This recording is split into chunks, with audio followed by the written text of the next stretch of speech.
반갑습니다.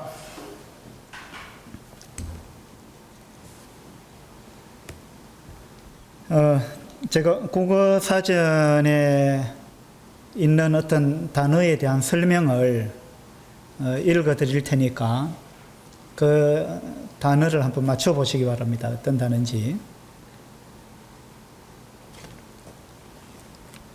어떤 일을 해 나갈 만한 능력이나 도량 또는 그런 능력이나 도량을 가진 사람을 비유적으로 이르는 말, 이렇게 되어 있습니다. 국어사전에. 자, 한 번 더 읽어드리겠습니다. 어떤 일을 해 나갈 만한 능력이나 도량 또는 그런 능력이나 도량을 가진 사람을 비유적으로 이르는 말. 자, 이 어떤 단어에 관한 설명일까요?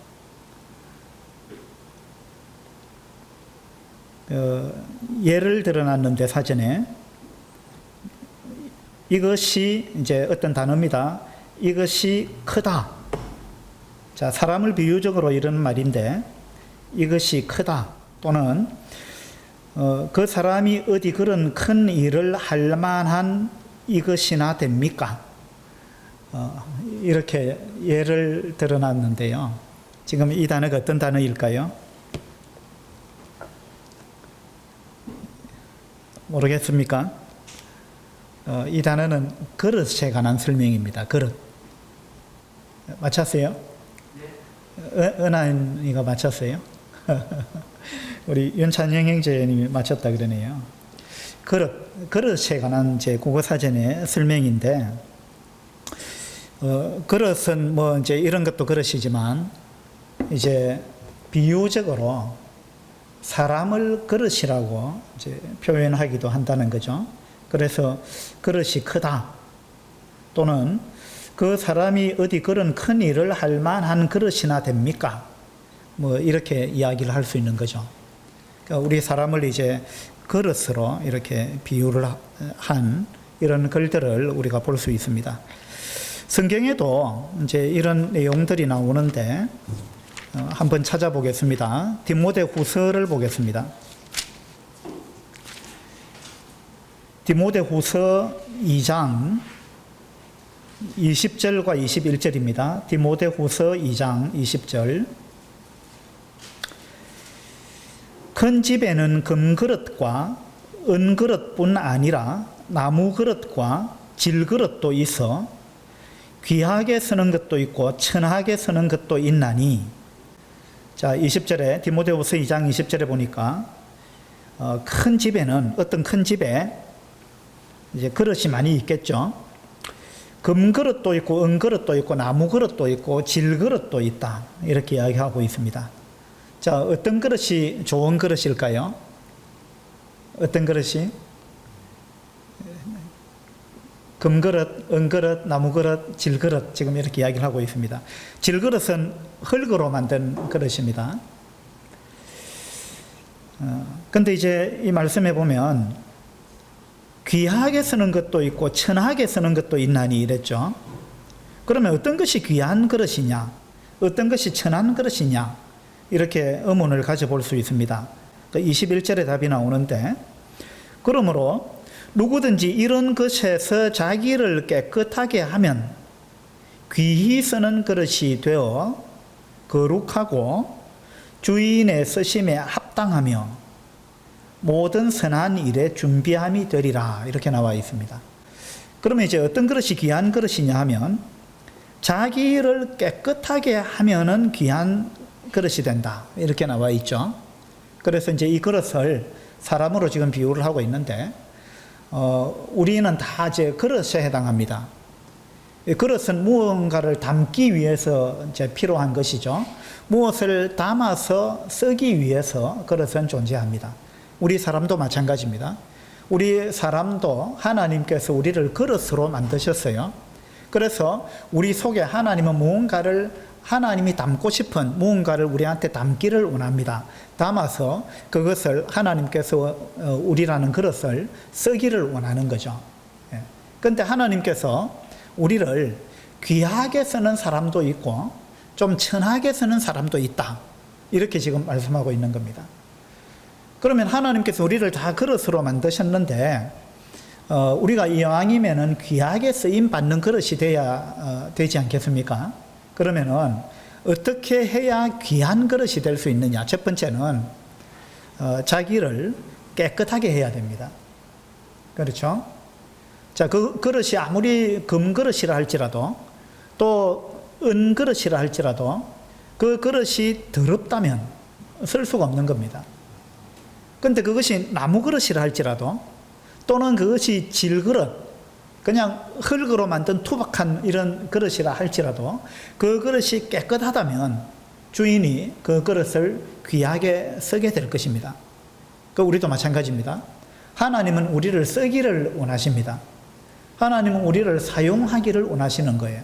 하나님은 우리를 통해서 무언가 놀라운 일을 하기를 원하십니다. 그런데 우리가 하나님께 귀하게 쓰임받기 위해서는 우리가 첫 번째로 깨끗한 그릇이 되어야 된다는 겁니다. 여러분은 깨끗한 그릇인지 아닌지 이런 부분을 한번 생각해 보시기를 바랍니다. 그 다음에 21절에 보면 이제 귀한 그릇이 되는 두 번째 조건이 있는데요. 첫 번째는 깨끗한 그릇이 되어야 된다 그랬고, 두 번째는 모든 선한 일에 준비함이 되리라 이랬습니다.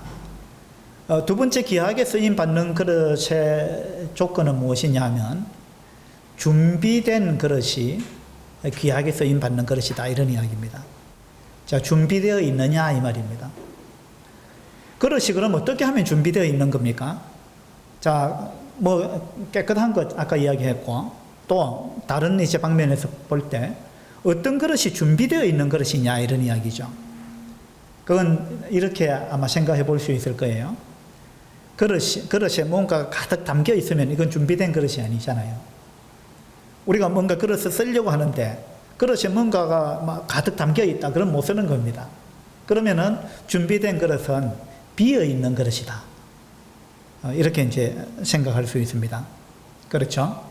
그러면 이제 우리가 하나님께 쓰임 받는 귀한 그릇이 되기 위해서 지금 디모데후서 2장에서는 두 가지 조건을 말씀하고 있습니다. 첫 번째는 깨끗한 사람이 되어야 된다. 두 번째는 비어 있어야 된다는 거예요. 그럼 우리가 어떻게 하면 비어 있느냐? 그건 뭐냐 하면 내 생각으로 가득 차 있으면 하나님께서 우리를 쓰기가 어렵다는 거예요. 그 다음에 내 고집으로 가득 차 있으면, 또 나의 어떤 욕심, 또 탐욕, 얕은 내 것 있잖아요. 내 생각, 내 방법, 자기와 관련된 것, 그런 것들로 가득 차 있으면 하나님께서 우리를 쓰기가 어렵다. 이제 그런 이야기가 될 것입니다. 우리가 이제 사도행전을 계속 공부해 가고 있는데, 사도행전은 사도들의 행적이다. 또 뭐 제자들의 행적이다. 뭐 이렇게도 이야기할 수 있고 성령 행전이다. 뭐 이렇게도 이야기할 수 있다 이랬습니다. 또 이제 사도행전을 다르게 또 이야기를 하자면 성령께서 준비된 그릇들을 어떻게 사용하셨는가에 대한 기록이다. 이렇게도 이야기할 수 있겠습니다. 그래서 우리는 사도행전을 지금 8장까지 쭉 공부를 해왔는데 8장까지 보면서 하나님께서 준비된 그릇을 어떻게 사용하셨는가, 그 준비된 그릇이 누구였는가, 이런 부분을 우리가 이제 보았습니다. 첫 번째 이제 베드로가 부각되고 있었습니다. 베드로는 준비되어 있었습니다. 하나님께서 베드로를 마음껏 사용하셨습니다. 그래서 베드로를 통해서 3,000명, 5,000명이 막 구원받게 그렇게 하셨습니다. 그 다음에 또 준비된 그릇이 있었는데 서대반이라는 사람이었습니다. 또 빌립이라는 사람이었어요. 이 베드로는 사도였지만 이 서대반과 빌립은 집사였습니다. 그 지위와 상관없이 준비되어 있으면 하나님은 쓰신다는 것입니다. 이제 오늘 사도행전 9장을 보면서 사도행전 9장에 또 준비된 또 다른 그릇 두 명을 보려고 합니다. 어떻게 준비되어 있었던 그릇인지 이런 부분을 제가 사도행전 9장 1절부터 몇 절을 읽을 텐데 여러분 따라 읽으시면서 그 준비된 그릇이 누군지, 어떻게 준비되어 있는지 이런 부분을 한번 발견해 보시기 바랍니다. 자, 사도행전 9장 1절부터 19절까지 읽겠습니다. 사울이 주의 제자들에 대하여 여전히 위협과 살기가 등등하여 대제사장에게 가서 다메섹 여러 회당에 가져갈 공문을 청하니 이는 만일 그 도를 따르는 사람을 만나면 남녀를 막론하고 결박하여 예루살렘으로 잡아오려 함이라. 사울이 길을 가다가 다메섹에 가까이 이르더니 호련히 하늘로부터 빛이 그를 둘러 비추는지라. 땅에 엎드러져 들음에 소리가 있어 이르시되 사울아 사울아 내가 어찌하여 나를 박해하느냐 하시거늘 대답하되 주여 누구시나이까. 이르시되 나는 네가 박해하는 예수라. 너는 일어나 시내로 들어가라. 네가 행할 것을 네게 이를 자가 있느니라 하시니 같이 가던 사람들은 소리만 듣고 아무도 보지 못하여 말을 못하고 서 있더라.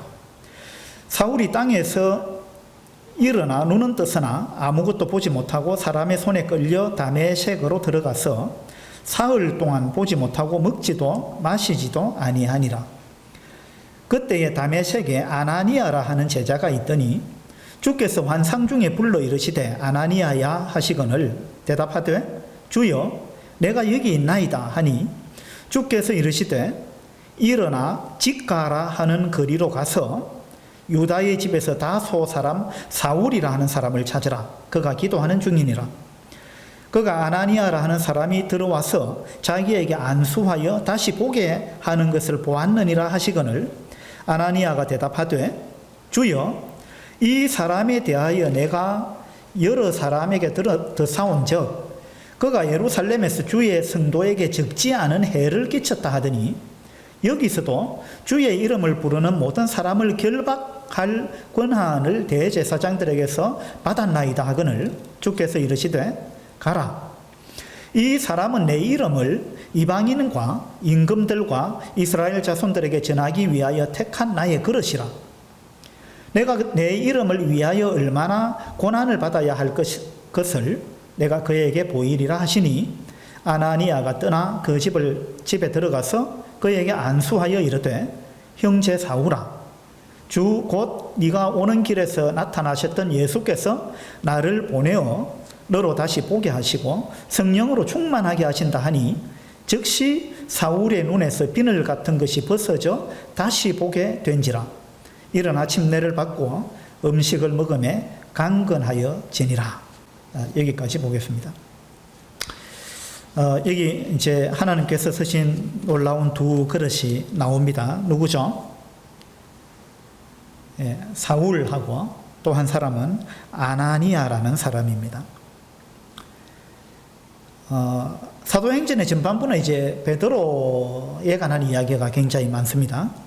근데 이제 후반부로 가면은 이제 그 바울의 이야기가 줄을 이루게 됩니다. 드디어 이제 바울이 등장했습니다. 물론 이제 그 전에 7장 끝에서도 이제 이 사울이 등장했습니다. 스데반이 순교당할 때 7장 58절에 보면 성 밖으로 내치고 돌로 칠새 증인들이 옷을 벗어 사울이라는 청년의 발 앞에 두니라.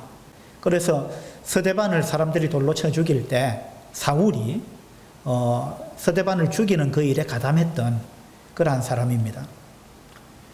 그 다음에 8장 1절에 보면 사울은 그가 죽임당함을 마땅히 여기더라. 그 사울은 이 스데반 같은 사람은 당연히 죽어야 된다 이렇게 생각했던 사람 중에 한 사람이었습니다. 그날에 예루살렘에 있는 교회에 큰 박해가 있어 사도 외에는 다 유대와 사마리아 모든 땅으로 흩어지니라. 경건한 사람들이 스데반을 장사하고 위하여 크게 울더라. 사울이 교회를 잔멸할새 각 집에 들어가 남녀를 끌어다가 옥에 넘기니라. 이렇게 사도행전 7장 끝부분하고 8장 전반부에 이 사울에 관해서 잠시 언급을 했습니다. 그리고 이제 9장으로 가서 사울이 다시 나오는데 9장 1절에 보니까요. 사울이 주의 제자들에 대하여 여전히 위협과 살기가 등등하여 이랬습니다. 그 지금까지 나온 이 사울의 모습은, 사울은 바울의 옛날 이름입니다. 이 사울의 모습 7장, 8장, 9장에 지금까지 나오는 이 사울의 모습은 어떤 사람이냐 하면 살기가 등등한 사람입니다. 자, 살기가 등등한 사람을 만나면 여러분 그 사람을 존경할 수 있겠습니까? 아니겠죠. 자, 그 사람이 아무리 뭔가 그 능력을 갖고 있다 할지라도, 능력적인 측면에서 아무리 뛰어나다 할지라도 그 사람이 살기가 등등하다면 그 사람은 우리가 가까이 하기 쉽지 않은, 그리고 인격적으로 좀 문제가 있다, 이렇게 우리가 판단할 수밖에 없을 것입니다. 이 사울도 주님을 만나기 전에, 구원받기 전의 모습은 이러했습니다. 이 사울은요, 엄청난 능력을 갖고 있는 사람이었어요. 그리고 배경이 아주 화려했던 사람입니다. 그런데 그는 많은 학문을 섭렵했던 이러한 사람이고, 특히 가말리엘 문화생이었잖아요. 그러니까 엘리트였다 이 말입니다. 이 사울은 그 당시 아주 엘리트 중에 엘리트였습니다. 그리고 바리새인이었습니다. 바리새인이었다 이 말은 그가 아주 율법의 가장 엄한 바를 쫓아서 아주 그 절제된 생활을 했다, 이런 이야기예요. 율법을 어기지 않고 다 지키려고 엄청나게 애를 썼던 이런 사람입니다. 그래서 자기도 율법에 흠이 없는 자다, 이렇게 이야기했죠. 물론 이제 하나님 보실 때는 달랐지만 자기는 그렇게 생각했습니다. 그래서 자기만 그렇게 생각한 게 아니고 아마 이 사울을 알고 있는 사람들은 저 사람은 따라갈 자가 없다, 저 사람은 정말 대단한 사람이다, 이렇게 생각했을 것입니다. 그런데 문제는 뭐냐 하면 그런 많은 이제 배경이 있고 엘리트고 그런 학식이 있고 뭐 그런 것들이 있지만 문제는 살기가 등등한 사람이었다 이 말입니다. 우리도 마찬가지입니다. 우리가 뭔가 아는 것이 많고 또 일을 잘하고 뭐 능력이 있고 그렇다 할지라도 우리가 온유하지 못하고 사랑이 많지 못하고 뭔가 항상 싸움닭 같고 뭔가 늘 시비를 걸고 싸우는 걸 좋아하고 시비 거는 걸 좋아하고 살기가 등등하고, 그렇다면 우리가 구원받은 그리스도인이라 할지라도 그것은 주님의 성품을 닮은 게 아니죠. 그래서 이제 지금 뭐 목사라고 하는 사람들조차도 보면은 이 살기가 등등한 사람들이 있어요. 이건 주님을 닮은 게 아닙니다. 그 다음에 말씀을 아주 잘 전하는데, 말씀은 아주 잘 전하고 성경 지식은 아주 뛰어난데 그 사람이 설교를 들어보면 그 사람이 아주 그냥 난폭한 단어를 쓰고 아주 그냥 극단적인 단어를 쓰고 막 그 사람은 뭔가 늘 그냥 비판적이고 막 이런 것이 설교 중에 지속적으로 나타난다면 그 사람은 아는 것이 아무리 많고 성경을 아무리 많이 안다 할지라도 그 사람은 하나님의 사람은 아니에요. 그렇죠? 그래서 이제 우리도 주님의 성품을 닮은 사람이 되어야 되지 위협과 살기가 등등한 이런 사람이 되면 안 되겠다, 이런 교훈을 일단 우리가 받아야 될 것 같습니다. 이게 이제 사울이 구원받기 전의 모습이었습니다. 그런데 사울이 구원받고 난 다음에는 이런 부분이 완전히 바뀌어버렸습니다. 그런데 이와 같은 사울을, 위협과 살기가 등등한 이와 같은 사울을 하나님께서는 택하셨어요. 자, 택한 그릇이라는 말씀이 나왔죠. 15절에 보니까 아나니아가 그 사람은요 아주 난폭한 사람인데요, 이렇게 이제 이야기했을 때 주님께서 하신 말씀은 너 두말하지 말고 가라. 15절에 보면 주께서 이르시되 가라. 이 사람은 내 이름을 이방인과 임금들과 이스라엘 자손들에게 전하기 위하여 내가 택한 나의 그릇이다, 이렇게 말씀하셨어요. 그런데 이렇게 살기가 등등한 사울을 주님은 왜 택하셨을까요? 어떻게 생각하세요? 뭘 보고 택하셨을까요? 왜 주님의 그릇으로 그렇게 인정하셨을까요? 빌립보서 3장을 한번 보겠습니다.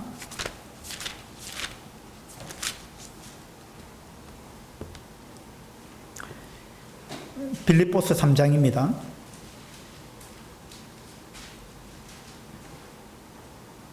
3장 5절부터 보겠습니다. 3장 5절.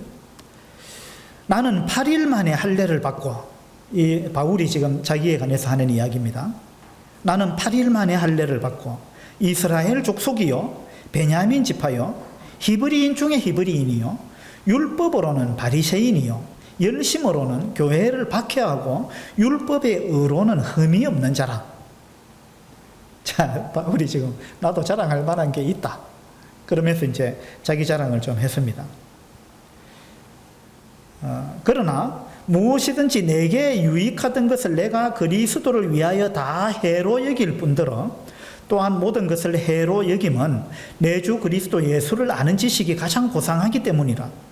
내가 그를 위하여 모든 것을 잃어버리고 배설물로 여김은 그리스도를 얻고 그 안에서 발견되려 함이니 내가 가진 의는 율법에서 난 것이 아니요 오직 그리스도를 믿음으로 말미암은 것이니 곧 믿음으로 하나님께로부터 난 의라 이랬습니다.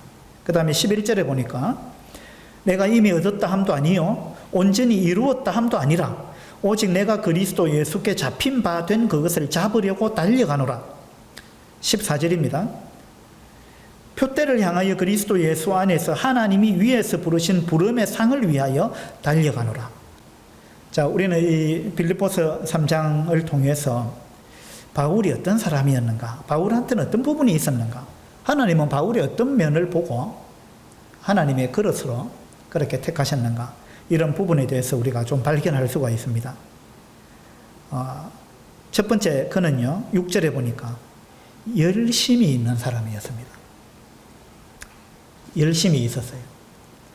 물론 그것이 교회를 박해하는 열심이었지만 그러나 바울의 열심은요 어느 누구도 따라갈 수 없을 만큼 엄청난 열심, 열정을 가진 사람이었습니다. 그래서 하나님은 이 바울을 그 열심을 보고 택하셨다. 하나님의 그릇으로 택하셨다. 이렇게 우리가 볼 수 있습니다. 그러면 하나님께서 우리도 이제 그릇이라고 보시는데 우리가 하나님께 쓰임 받기 위해서는 어떤 그릇이 되어야 되느냐. 아까 디모데후서에서는 깨끗한 그릇이 되어야 된다. 그 다음에 자기 생각, 자기 고집, 자기 취향, 등등 자기 것으로 가득 차 있으면 이거는 쓸 수가 없다. 준비된 그릇이 아니다. 그래서 깨끗한 그릇, 두 번째 비어있는 그릇, 준비된 그릇이 되어야 된다. 이렇게 말씀을 드렸습니다. 우리는 이제 사도행전 9장에서 하나님께서 사울을 하나님의 그릇으로 택하셨는데 이 사울을 통해서 우리가 또 발견하게 되는 하나님께 귀하게 쓰임받는 조건이 되는 그런 그릇이 되기 위한 조건 하나를 또 발견한다면 열정이 있어야 된다는 거예요. 열심이 있어야 됩니다. 열심이 없으면, 열정이 없으면요 아무 데도 쓸 수가 없습니다. 뭔가 하고자 하는 의욕이 있어야 쓸 거 아니에요. 열심이 있어야 될 거 아니에요. 그냥 하나님이 일에 관심이 없다. 하나님 뭘 시켰는데 그거 하면 어떨까 안 하면 어떻습니까? 그거 꼭 해야 됩니까? 이렇게 하면 하나님이 쓸 수가 없는 겁니다.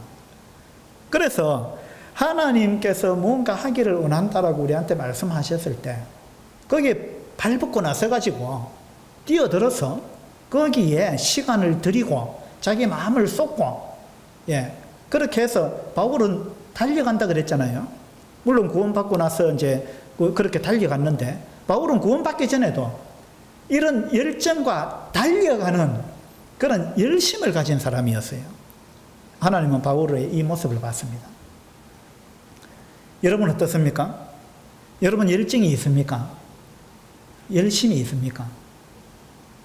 하나님께서 여러분한테 뭔가를 맡기셨을 때 여러분은 열정을 갖고 그 일을 하십니까?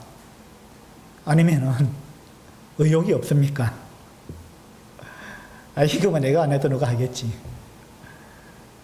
이런 생각을 한다면 하나님께서 여러분을 귀하게 쓰기가 어려울 것입니다.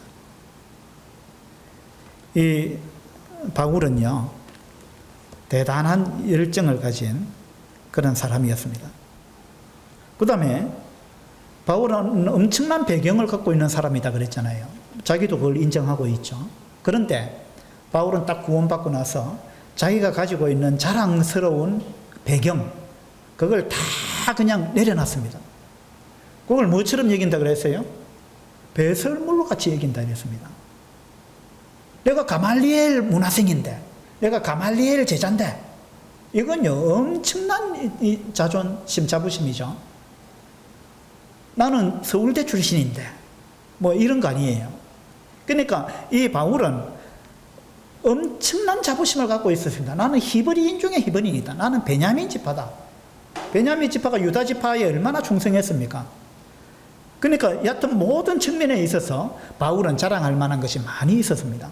그런데 딱 바울은 주님을 만나고 나서 내가 이전에 자랑스럽게 생각했던 모든 것들, 그걸 다 배설물처럼 여긴다. 쓰레기처럼 여긴다는 거예요. 그걸 다 버렸습니다. 그리고 그걸 다 버리고, 버렸다는 말은 뭡니까? 비웠다는 거예요. 이 비어있는 그릇이 준비된 그릇이라 그랬잖아요. 이 바울은요, 비웠습니다. 자기 안에 있던 자기 것, 자기가 자랑할 만한, 내세울 만한 모든 것, 그걸 다 그냥 비워버렸습니다. 왜? 주님을 닮기 위해서. 그래서 바울은 그때부터 온전히 주님에 관한 것만 계속 담았습니다. 예. 바울은 그런 그릇이었어요. 하나님은 이걸 아셨습니다. 그래서 하나님은 이 바울이라는 그릇을 선택하셨습니다. 자, 사도행전 9장에 또 하나의 그릇이 나오죠. 어떤 그릇입니까? 누구죠? 아나니아라는 그릇입니다. 아나니아가 사도행전 9장에 보니까 하나님께 이제 귀하게 쓰임 받는 그릇이 됐습니다. 아나니아는 사도가 아닙니다. 뭐 장로도 아니고 집사도 아닙니다. 우리가 이제 사도행전 8장까지 오면서 사도 베드로가 귀하게 쓰임 받는 걸 받고 집사 서데반과 빌립이 쓰임 받는 걸 받습니다. 그런데 사도행전 9장에 오니까 이 사도도 아니고 장로나 집사도 아닌데, 근데 그냥 이름 없는 성도였습니다. 근데 그 성도가 어떻게 쓰임 받는가, 이런 걸 우리가 보게 됩니다. 이 아나니아가요, 이 바울 이야기가 없으면 아나니아는 성경에 이름도 기록이 안 될 그런 사람이었을 거예요. 근데 이제 이 바울이 구원받고 이 장면에서 하나님은 아나니아를 택하셨어요. 아나니아를 택해가지고 네가 바울을 찾아가라. 찾아가서 그에게 안수하고 그를 안수해서 성령이 임하게 만들고, 그리고 그를 교회에 영접해라. 예. 이 아나니아는요, 엄청난 일을 했습니다. 빌립은 많은 사람한테 전도했고 베드로도 많은 사람한테 전도했지만 아나니아는 그냥 한 사람한테 갔습니다. 그런데 그 한 사람이 아주 그냥 이 기독교 역사에 없어서는 안 될 그런 위대한 인물이 됐습니다. 바울이죠. 그런 위대한 인물을 만들어내고 그 교회에 영접하는 놀라운 일을 이 아나니아가 했습니다. 그럼 하나님께서 왜 아나니아를 택하셨을까요? 여러분 어떻게 생각하세요? 바울은 열정이 있었다. 그 다음에 자기를 비울 수 있는 이런 것을 갖고 있다는 걸 하나님은 아셨죠. 그러면 하나님은 아나니아는 어떤 걸 보고 하나님이 택하셨을까요? 왜 아나니아를 이렇게 귀한 일에 하나님께서 사용하셨을까요? 여러분 어떻게 생각하세요? 자, 아나니아는요, 주님이 나타나셔가지고 아나니아야 하고 불렀습니다. 10절에 아나니아야 하시거늘 대답하되 주여 내가 여기 있나이다. 자, 이 대답을 한번 보세요. 주여 내가 여기 있나이다. 이건 놀라운 대답이에요. 이건요, 구약의 여러 선지자들이, 구약에 뛰어난 하나님께 귀하게 쓰임받았던 많은 인물들이 이 동일한 대답을 했습니다. 하나님께서 아브라함을 부르실 때도 아브라함이 주여 내가 여기 있나이다 이렇게 대답했습니다. 그 다음에 사무엘 선지자를 하나님이 부르실 때 주여 내가 여기 있나이다 이렇게 대답했습니다. 그 다음에 이사야 선지자를 불렀을 때도 똑같이 대답했습니다. 이거 무슨 의미가 있을까요? 주여 내가 여기 있나이다. 이사야서 6장을 한번 보도록 합시다.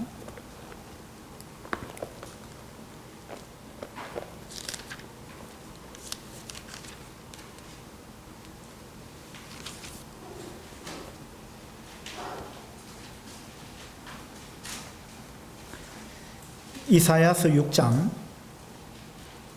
8절입니다. 6장 8절에 내가 또 주의 목소리를 들으니 주께서 이르시되 내가 누구를 보내며 누가 우리를 위하여 갈꼬 하시니 그때에 내가 이르되, 여기서 나는 이사야입니다. 이사야 선지자. 그때에 내가 이르되 내가 여기 있나이다. 나를 보내소서. 주여 내가 여기 있나이다. 내가 여기 있나이다 라는 말은 어떤 의미를 포함하고 있느냐 하면요, 내가 준비되어 있습니다. 주님 나한테 무슨 말씀이든지 하십시오. 내가 주님 말씀대로 하겠습니다 라는 이야기입니다. 구약에 이와 같이 대답했던 많은 사람들이 다 그와 같은 마음을 갖고 이렇게 이야기했습니다. 그래서 내가 누구를 보내며 누가 우리를 위하여 갈꼬. 자, 하나님은 사람을 통해서 일하십니다. 그래서 하나님은 뭔가 지금 해야 될 일이, 중요한 일들이 있고, 그래서 그 일에 합당한 사람을 찾고 계시는 거예요. 그래서 내가 누구를 보낼까? 누구를 보낼까? 누가 우리를 위하여 갈꼬? 하나님은 항상 이 마음을 가지고 사람을 찾으시는 거예요. 그래 찾으시는데 거기에 주여 제가 여기 있나이다 라고 대답할 수 있는 사람, 하나님은 이런 사람을 찾으신다는 것입니다. 이사야는 그런 사람이었어요. 주여 내가 여기 있나이다. 나를 보내소서. 어디로 가라든지 상관없는 겁니다. 주님 가라시면 저 가겠습니다. 아브라함도 마찬가지였죠. 아브라함이 고향 친척 아비집 다 버리고 알지 못하는 곳으로 주님께서 가라 하시니까 간 겁니다. 이것이 이제 믿음의 사람의 특징이에요. 그래서 아나니아도 보면은 하나님께서 아나니아야 하고 부르셨는데 주여 내가 여기 있나이다 이렇게 대답했습니다. 여러분 이렇게 대답할 준비가 되어 있습니까? 하나님이 이런 사람을 찾으시는 거예요. 그래서 내가 여기 있나이다 말씀하십시오. 이제 이렇게 됐죠. 그래서 이제 주님 말씀하셨습니다. 일어나서 직가라 하는 거리로 가서, 자, 직가는 직선 거리, 대로라는 이야기죠. 그러니까 다메섹은 지금 시리아의 수도 다마스쿠스인데, 굉장히 이 당시도 이제 큰 도시였습니다. 여기에 직가라는 도로가 있었어요. 직자는 이제 고들 직자죠. 직선. 그러니까 거리 가자, 직가라는 말은 아주 쭉 곱게 뻗어 있는 이제 도로를 이야기하는데, 이 다마스쿠스라는 도시의 동서로 뻗어 있는, 일직선으로 쫙 뻗어 있는 그 이제 도로를 이야기합니다. 그래서 그 직가라 하는 거리로 가서 유다의 집에서 다소 사람 사울이라는 사람을 찾으라. 그가 기도하는 중이다. 이랬습니다. 이 사울이 많이 변했죠. 사울은요, 살기가 등등한 사람이고 자기 주관이 확실한 사람이고, 그래서 자기가 하는 일이 누가 뭐래도 옳다 이런 이제 그 자신감을 갖고 있는 사람이었는데, 그런데 지금은 어떻게 하고 있어요? 그가 기도하는 중이다 이랬습니다. 이 사울이 이제 완전히 엎드러졌어요. 그래서 그가 이제 모든 걸 내려놓고, 주님, 주님의 뜻은 무엇입니까? 주님 저를 향한 뜻은 무엇입니까? 주님 제가 어떻게 하면 좋겠습니까? 말씀해 주세요. 그러면 그대로 하겠습니다. 이 사울도 지금 이런 마음을 갖고 있는 것입니다. 그가 기도하는 중이다. 이제 이런 걸 통해서 우리가 알 수 있죠. 그 이제 사울이 아주 낮아졌습니다. 이런 이제 사울이라는 사람이 지금 기도하고 있는데, 너가 직가로 가가지고 이 사람을 만나라. 그래가지고 그한테 안수해가지고 그로 하여금 다시 보게 하라. 이렇게 이야기했습니다.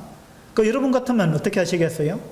여러분이 지금 아나니아 같은 입장이라면 이 사울이 지금 왜 다메섹으로 온 겁니까? 왜 왔죠? 예수님 믿는 사람들 잡아다가 끌고 예루살렘으로 끌고 가서 옥에 가두려고 그 목적을 갖고 대제사장들한테 공문을 받아가지고 이 체포할 수 있는 체포 영장을 받아갖고 왔다 이 말입니다. 그 이걸 다메섹에 있는 그리스도인들이 이 사실을 알고 있습니다. 아나니아가 지금 그걸 알고 있잖아요. 그러니까 아나니아가 아니 주님 그 사람이 어떤 사람인데 왜 그 사람을 만납니까? 그거 좀 이해가 잘 안 됩니다. 예? 의문을 지금 제기하고 있는 거예요. 그렇죠? 그리스도인들 중에서 가장 위협적인 사람이 지금 사울입니다. 이 당시에. 예루살렘에서도 교회를 잔멸했다 그랬잖아요. 집집마다 찾아다니면서 이 예수님 믿는 사람들을 끌어다가 죽이기도 하고. 그죠? 스데반을 죽이는데 앞장선 사람이고. 여하튼 이와 같은 사람인데 이 사람한테 아나니아를 보고 하나님이 그 사람 찾아가라 이러는 거예요. 그러니까 아나니아가 이 사람이 어떤 사람인데 제가 간단 말입니까? 하고 이제 의문을 제기했습니다. 그런데 주님께서 15절에 가라. 다시 가라. 이렇게 말씀하셨어요. 두 번째 가라 하시니까 아나니아가 두말하지 않고 갑니다. 그렇죠? 아나니아는 이런 사람이에요. 자, 하나님께서 모세를 사용하시고자 했을 때 모세를 보고 너 바로한테 가라 이러니까 모세가 저는요 못 갑니다. 예, 저는요 말도 잘 못하고요 뭐 이래가면서 이제 저 못 갑니다 이랬죠. 하나님이 두 번째 가야 된다 가라. 안 됩니다 하나님. 보낼 만한 자를 보내소서. 제가 어떻게 갑니까? 저는 안 됩니다. 하나님 또 세 번째 가라 그랬어요. 그러니까 모세가 이거 안 된다니까요. 제가 어떻게 그러니까 하나님이 화를 내셨어요. 아나니아는요 한 번 자기 의문을 제시했습니다. 그런데 주님이 아니야 가야 돼. 그랬을 때 두말하지 않고 갔습니다. 죽이려고 지금 체포영장을 갖고 오는 사람한테 이 아나니아는 그냥 갔습니다. 그래서 아나니아를 보면은 아나니아는 주님의 말씀에 자기의 의지를 복종시키는 그런 사람이었어요. 다른 말로 하면 비어있는 그릇이다 이 말이에요. 아나니아는 자기 생각, 자기 고집 이걸 내려놨습니다. 맞죠? 자기 생각에는 그 사람한테 가면 죽을지도 모르는데 뭐 이제 이런 생각이 있죠. 큰일 나는데 근데 주님이 두 번째 가라 그러니까 자기 생각을 싹 내려놨습니다. 자기를 비웠다는 겁니다. 그 다음에 주여 제가 여기 있나이다. 이거 뭡니까? 내가 준비되어 있습니다. 그런 이야기죠. 그래서 아나니아도 준비된 그릇이고요. 그 다음에 자기를 비운 이러한 그릇이다 라는 걸 우리가 알 수 있습니다. 자, 요나 선지자 한번 봅시다. 하나님께서 요나 선지자도 이제 쓰기 위해서 그릇으로 택했죠. 택해가지고 니느웨로 가라 이랬습니다. 그 요나는 어떻게 반응했습니까? 아니 니느웨를 제가 왜 갑니까? 그 나쁜 나라 7천지 원수인데 우리나라를 얼마나 괴롭힌 나라입니까? 그 아수르라는 나라가 그 나라의 수도에 내가 왜 갑니까? 그 사람들 망하는 꼴을 내가 보고 싶은데 왜 거기 가서 회개하라고 내가 외칩니까? 이게 요나의 마음이었습니다. 그러니까 요나의 마음속에 이제 요나가 많다 그랬죠. 자기가 가득 차 있는 거예요, 요나는. 그래서 요나가 못 갑니다. 그래가지고는 이제 그 바닷가로 도망가가지고 완전히 정반대로 가는 배를 탔습니다. 요나는 자기를 지금 못 비운 거예요. 자기 생각을.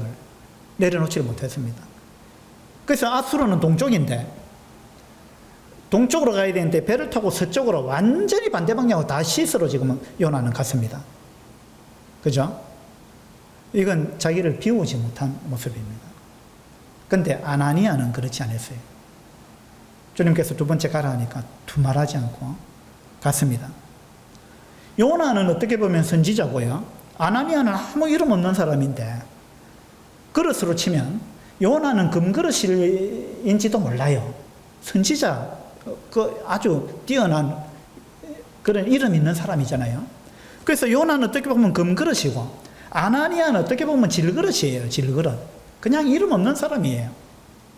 그런데 금그릇이라 할지라도, 요나는 금그릇이라 할지라도 어떻게 보면 금은 금인데 소주 잔처럼 자그마한 그릇일 수도 있어요. 왜냐하면 주님께서 큰 뜻을 품고 가라는데 그 주님의 큰 뜻을 받을 만한 그릇이 안 되는 거예요. 자기 그릇이 작다 이 말입니다. 그러니까 금그릇이긴 한데 소주 잔처럼 작은 그릇이다. 이렇게 이제 만약 그렇게 표현한다면 요나를. 근데 아나니아는 어쩌면은 질그릇인지도 몰라요. 흙으로 만든 질그릇인지도 모르지만, 그러나 이 아나니아는 그릇이 컸습니다. 그 질그릇 중에 큰 게 뭐가 있어요? 뭐 장독 같은 거 있잖아요. 장독 질그릇이잖아요. 흙으로 만들었잖아요. 그래서 아나니아는 어떻게 보면은 이 질그릇인지도 모르는데 아주 큰 막 장독과 같은 그런 이제 그릇이지 않았는가. 이제 우리가 이렇게 생각할 수 있습니다. 그 다음에 사도행전 9장으로 가서 17절을 봅시다.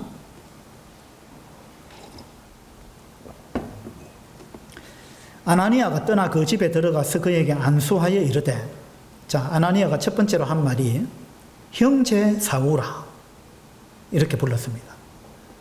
이 주님 믿는 사람들 잡아 죽이려고 오는 사람인데, 근데 이 사람한테 가가지고 형제 사울아 이렇게 불렀습니다. 놀라운 거죠.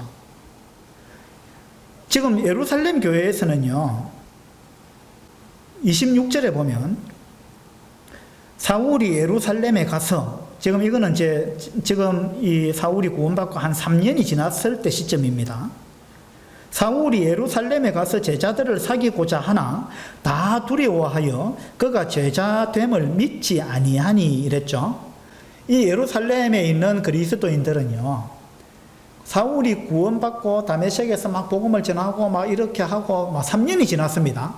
그런데 3년이 지났는데도 불구하고 예루살렘에 있는 그리스도인들은 사울을 못 믿고 있습니다. 그 사람은 아주 잔인한 사람인데, 무서운 사람인데, 그래가지고 예루살렘에 왔는데 그를 사귀려고 안 하는 겁니다. 예루살렘에 있는 제자들이. 그 사울은 이런 사람이었단 말입니다. 아주 난폭하기로 살기가 등등한 사람으로 소문이 나 있는 사람인데, 근데 아나니아는 주님 말씀에 순종해서 딱 가가지고 경계하지 않았다는 거예요. 자기 생각을 완전히 버린 거예요. 그래가지고 사울을 굉장히 따뜻하게 맞이했다는 것입니다. 형제 사울아. 그를 보고 그냥 형제라 이렇게 부른 거예요. 예. 이런 것이 준비된 이 아나니아의 모습이다. 이런 걸 우리가 알 수 있습니다. 이 아나니아는 자기 생각을 내려놨습니다. 고정관념을 버렸어요. 선입견을 버렸습니다. 아나니아는 넓은 마음이 있었습니다. 그 사람을 사랑하는 이런 마음이 있었습니다. 그래서 하나님은 이 아나니아를 하나님이 쓰실 귀한 그릇으로 그렇게 택하셨습니다. 사도행전 22장을 한번 보겠습니다.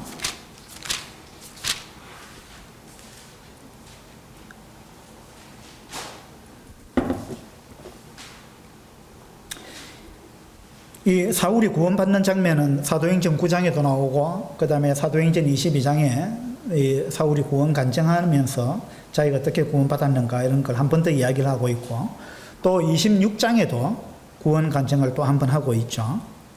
그래서 성경이 이제 3번 이렇게 나오는데, 22장에 보면 22장 12절입니다.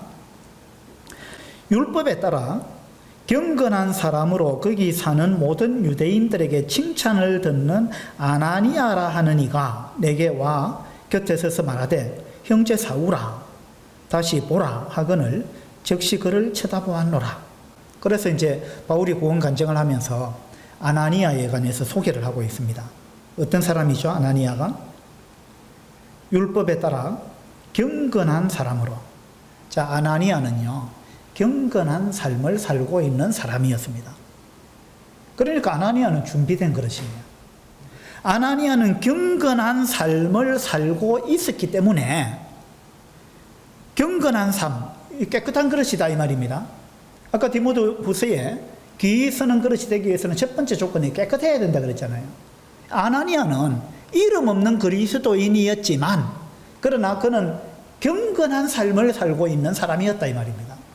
하나님 앞에서 자기가 뭐 이름이 있든 없든 이걸 떠나가지고 명성이 있느냐 없느냐 이걸 떠나서 주님 안에서 깨끗한 삶을 살았다 이 말입니다. 그러니까 하나님은 이걸 보신 거예요. 그래서 그를 이 위대한 이 대전도자가 될 바울한테 보내서 안수를 하게 하는 그런 놀라운 일을 하나님이 아나니아에게 맡겼습니다. 아나니아는 준비되어 있었어요. 그런 깨끗한 사람이었습니다. 그 다음에 율법에 따라 경건한 사람으로 거기 사는 모든 유대인들에게 칭찬을 듣는 이랬죠. 아나니아는 칭찬 듣는 사람이었습니다. 칭찬 듣는 사람. 자, 스데반도 마찬가지였습니다. 빌립도 마찬가지였습니다. 칭찬 듣는 사람이었다. 이렇게 이야기를 하고 있습니다. 그럼 어떻게 하면 칭찬을 받을까요? 우리가 사람들한테? 아부를 잘하면 됩니까? 아부를 잘하면 뭐 칭찬 받을 수도 있죠. 그러나 오래 가지 않습니다. 그건요, 다 들통나게 돼 있어요. 오래 가지 않습니다. 그러면은 우리가 오래도록 사람들로부터 칭찬을 받고 인정을 받기 위해서는요, 성실해야 되는 겁니다. 그렇죠? 성실해야 되고, 그 삶이 일관된 그러한 삶이 돼야 사람들로부터 인정받고 칭찬받을 수 있을 것입니다. 그러니까 아나니아는 이런 사람이었다 그 말입니다. 아나니아는 이런 모습에 있어서 준비되어 있었습니다. 그래서 하나님은 이 아나니아를 귀한 그릇으로 이렇게 사용하셨습니다. 오늘 사도행전 9장을 통해서 우리가 두 그릇을 봤습니다. 이 사울이라는 그릇, 그 다음에 아나니아라는 그릇을 우리가 봤습니다. 예화를 하나 들고 마치겠습니다. 어떤 사람이 아주 귀하고 값진 보석을 굉장히 많이 갖고 있는 한 사람이 있었어요.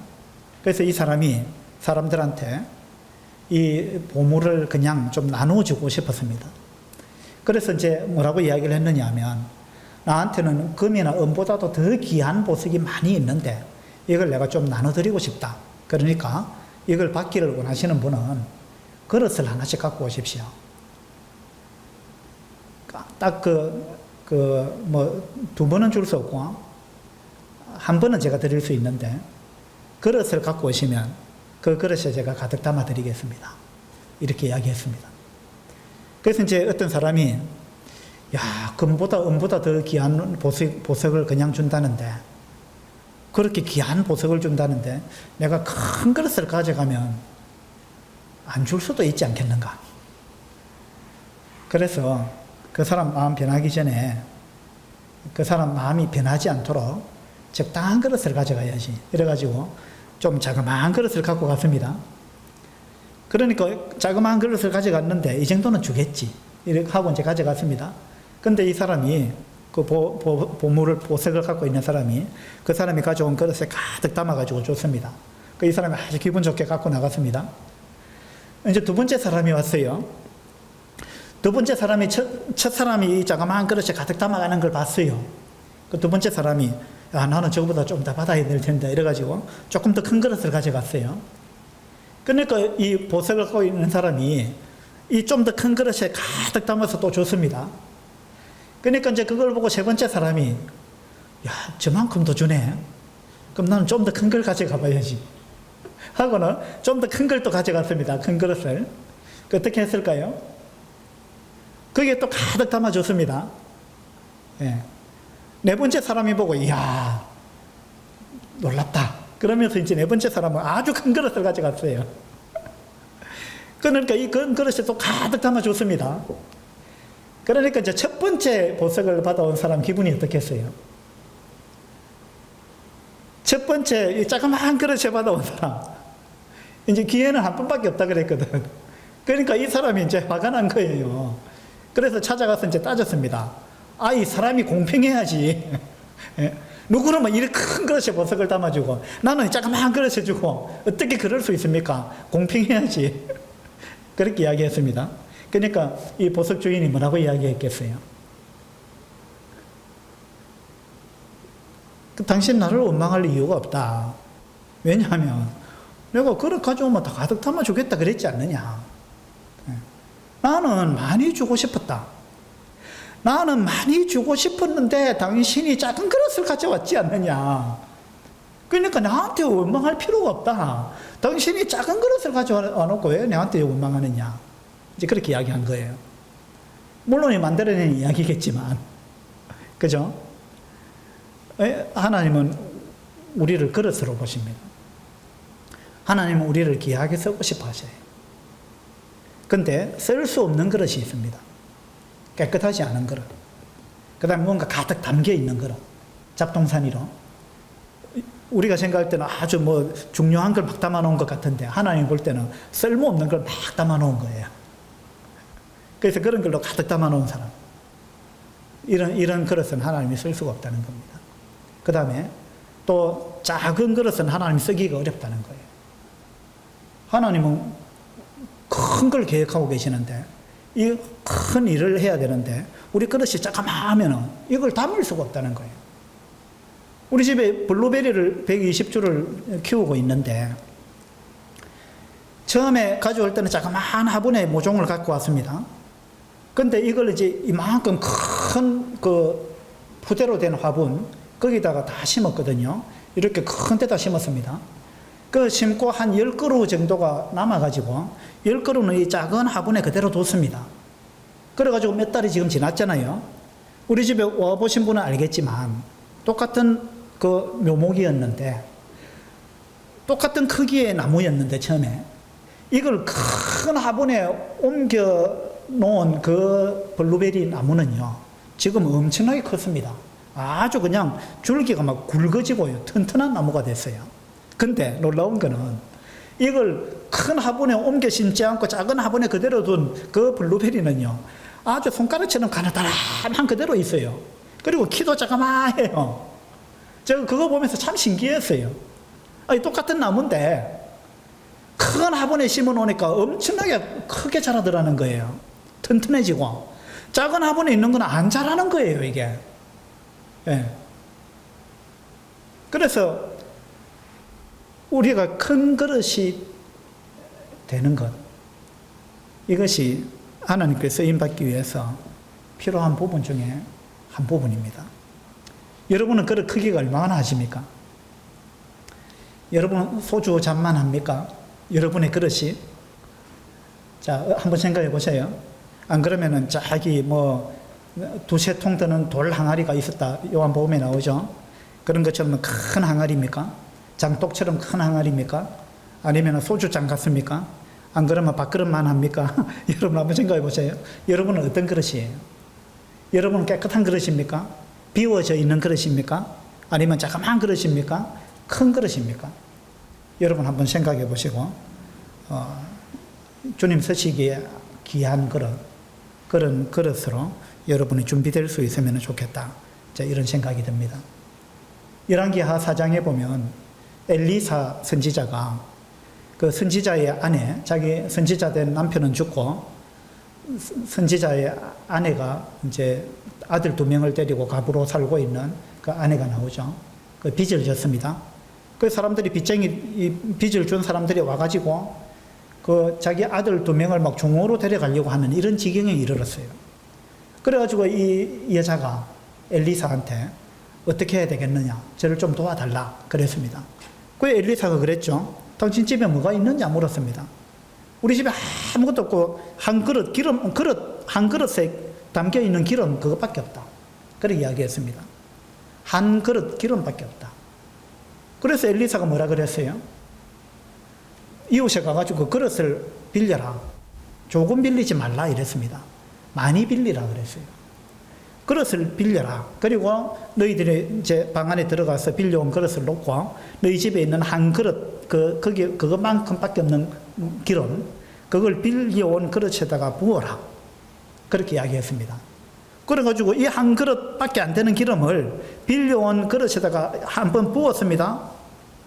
부었는데 그대로 있는 거예요. 또 다른 그릇에 부었습니다. 또 그대로 있어요. 빌려온 그릇에 다 부었습니다. 다 붓고 났는데 또 있어요, 기름이. 예. 이 놀라운 일이죠. 예. 그래서 그 이제 여자가 아들한테 물었습니다. 그릇이 더 없느냐? 이러니까 이제 없는데요. 이랬습니다. 그러니까 기름이 더 이상 안 나왔다. 1왕기하 4장에 이렇게 나와 있잖아요. 예. 그래서 하나님은 우리한테 큰 것을 주기를 원하십니다. 그리고 우리를 크게 쓰기를 원하십니다. 귀하게 쓰기를 원하십니다. 문제는 내 그릇이 얼마나 크냐, 이게 문제예요. 그래서 여러분의 그릇을 키우시기 바랍니다. 여러분의 그릇을 키우셔야 돼요. 여러분 마음을 넓히셔야 됩니다. 쪼잔한 사람이 되면 안 돼요. 여러분 마음을 태평양같이 넓히시고, 아나니아는 넓은 마음을 가지고 바울한테 간 겁니다. 그리고 넓은 마음을 갖고 형제 사울아 이렇게 불렀습니다. 마음이 넓었다는 거예요. 그 다음에 비워져 있었습니다. 그리고 깨끗했습니다. 하나님은 이런 그릇을 지금도 찾고 계십니다. 우리 모두가 하나님께 귀하게 쓰임받는 그런 그릇이 되기를 바랍니다. 기도합시다. 아버지 하나님, 오늘 하나님께서 귀하게 쓰시기 위해서 택한 두 그릇을 보았습니다. 하나님은 동일하게 우리도 그렇게 귀하게 쓰는 그릇이 되기를 원하십니다.